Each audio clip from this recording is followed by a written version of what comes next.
Les leaders religieux de provinces du Nord et Sud-Kivu ainsi que ceux de l'Ituri s'engagent d'être des artisans dans le combat contre le VIH-Sida. Selon ces responsables religieux, l'Église doit s'impliquer dans la lutte contre ces fléaux. Un engagement pris à l'issue d'un atelier de 3 jours organisé à Goma sur les risques et vulnérabilités de l'infection à VIH-Sida chez les migrants, les déplacés internes et les réfugiés de l'Est du pays.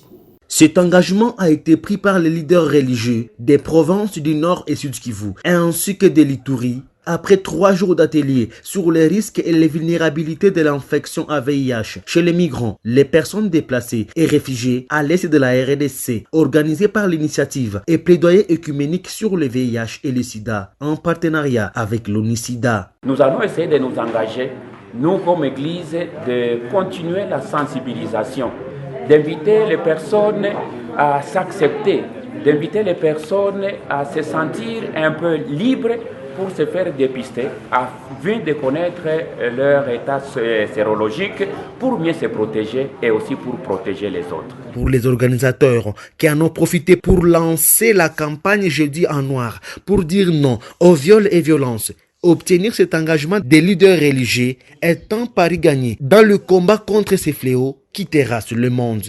Les leaders, en écoutant les différents exposés, ont commencé à avoir une prise de conscience et ont remarqué la limite dans leur travail par rapport au VIH.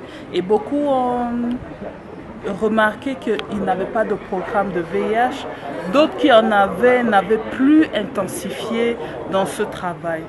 Et pour moi aujourd'hui, je peux dire que c'est un pari gagné parce que tous ont pris la décision de s'engager dans la lutte, de recommencer le travail parce qu'ils se sont sentis satisfaits d'avoir tous les outils qui leur manquaient.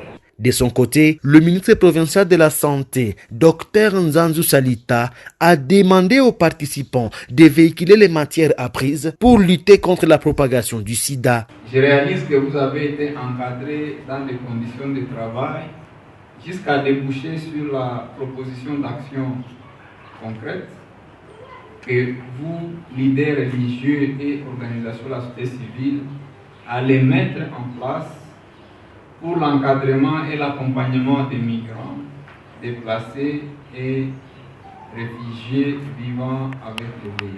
Signalons que cet atelier s'est ponctué par la remise des brevets aux participants.